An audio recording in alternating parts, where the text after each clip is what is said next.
Kitab 1 Tawarikh. Inilah orang-orang yang datang kepada Daud di Siklab, selama ia harus menyingkir karena Saul bin Kish. Mereka pun termasuk pahlawan-pahlawan yang membantu dia dalam peperangan.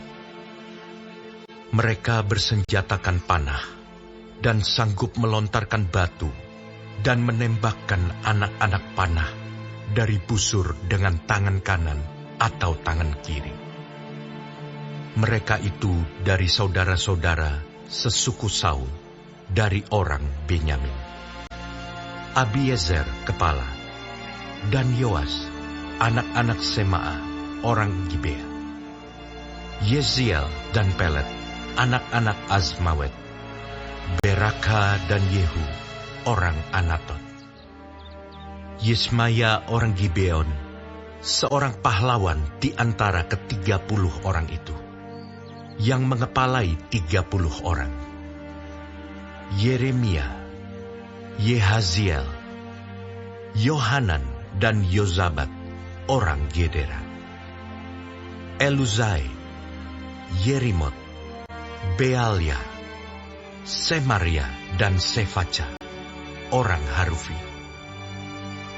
Elkana, Yisia, Azareel, Yoezer dan Yasobam, orang-orang Korah. Yoela, Zebaja, anak-anak Yeroham dari Gedor. Juga dari orang Gad, ada yang memisahkan diri dan pergi kepada Daud ke kubu di padang gurun, yakni pahlawan-pahlawan yang gagah perkasa, orang-orang yang sanggup berperang, yang pandai menggunakan perisai dan tombak, dan rupa mereka seperti singa, dan cepatnya seperti kijang di atas pegunungan. Ezer kepala, Obaja orang kedua, Eliab orang ketiga, Mismana orang keempat, Yeremia orang kelima, Atai orang keenam, Eliel orang ketujuh, Yohanan orang kedelapan, Elzabat orang kesembilan, Yeremia orang kesepuluh, Makbanai orang ke-11. Mereka itulah dari Bani Gad, kepala-kepala pasukan. Satu orang yang paling kecil sanggup melawan 100 orang, dan yang paling besar sanggup melawan 1000 orang. Mereka itulah yang menyeberangi sungai Yordan di bulan pertama. Sekalipun sungai itu meluap sepanjang tepinya, dan merekalah yang menghalau seluruh penduduk lembah ke sebelah timur dan ke sebelah barat. Sebagian dari Bani Benyamin dan Yehuda datang kepada Daud di kubu itu. Lalu keluarlah Daud menyongsong mereka. Berkatalah ia kepada mereka, "Jika kamu datang kepadaku dengan maksud damai untuk membantu aku, maka aku rela bersekutu dengan kamu. Tetapi jika untuk menyerahkan aku dengan tipu muslihat kepada lawanku, sedang aku tidak melakukan kelaliman, maka biarlah Allah nenek moyang kita melihat itu dan menghukum kamu." Lalu roh menguasai Amasai, kepala ke-30 orang itu. "Kami ini bagimu, hai Daud, dan pada pihakmu, hai anak Isai. Sejahtera bagimu dan sejahtera bagi penolongmu, sebab yang menolong engkau ialah Allahmu." Kemudian Daud menyambut mereka dan mengangkat mereka menjadi kepala pasukan. Juga dari Manasye ada yang menyeberang memihak kepada Daud ketika ia bersama-sama orang Filistin memerangi Saul. Sebenarnya ia tidak menolong mereka, sebab setelah mengambil keputusan, raja-raja kota orang Filistin itu menyuruh dia pergi. katanya, Mungkin dengan taruhan kepala kita, ia menyeberang memihak kepada tuannya, Saul. Pada perjalanannya ke Ziklag, sebagian dari suku Manasye, Adnah, Yozabat, Yediael, Mikael, Yozabat, Elihu, dan Ziletai, kepala-kepala pasukan 1000 suku Manasye, menyeberang memihak kepadanya. Mereka ini membantu Daud melawan gerombolan, sebab mereka semua adalah pahlawan-pahlawan yang gagah perkasa dan kepala dalam tentara. Dari hari ke hari, orang datang kepada Daud untuk membantu dia, sehingga mereka menjadi tentara yang besar, seperti bala tentara Allah.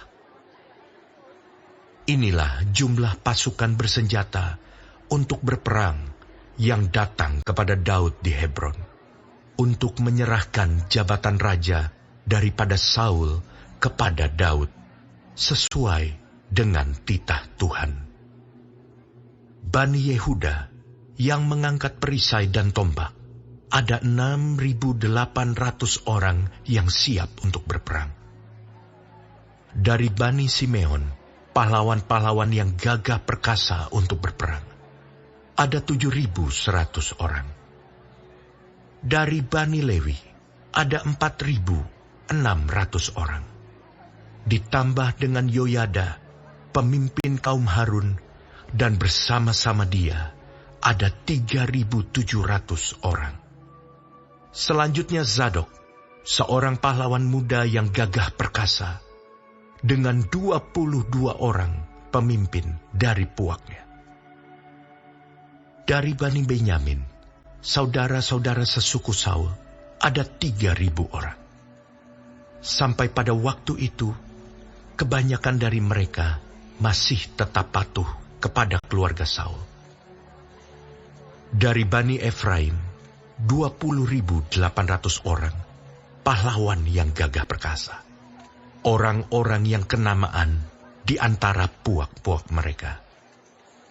Dari suku Manasye, suku yang setengah itu, ada 18.000 orang yang ditunjuk dengan disebut namanya untuk pergi mengangkat Daud menjadi raja.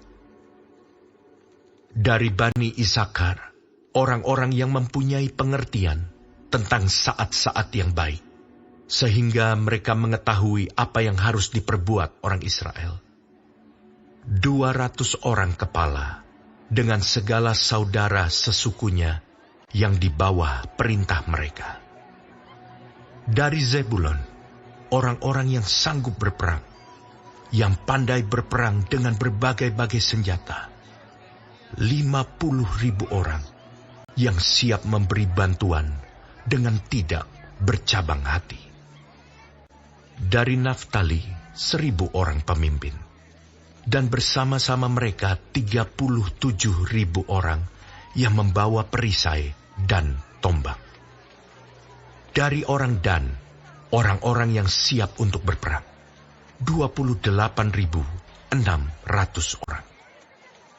Dari Asyer, orang-orang yang sanggup dan pandai untuk berperang, 40.000 orang. Dari seberang sungai Yordan, yakni dari orang Ruben, orang Gad, dan setengah suku Manasye yang lain, orang-orang yang membawa berbagai-bagai senjata perang, 120.000 orang.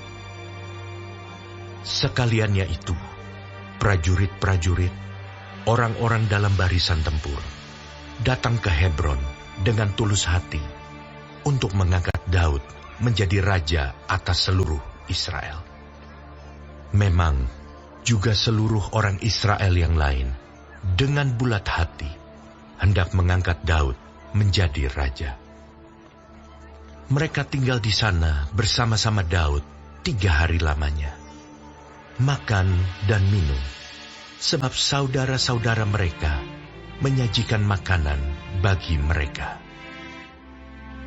Juga orang-orang yang tinggal dekat mereka, bahkan dari Isakar, Zebulon, dan Naftali, membawa makanan dengan memakai keledai, unta, bagal, dan lembu, yakni bahan makanan tepung, kue ara, dan kue kismis, anggur dan minyak, lembu sapi dan kambing domba, dalam jumlah besar, sebab ada sukacita di Israel.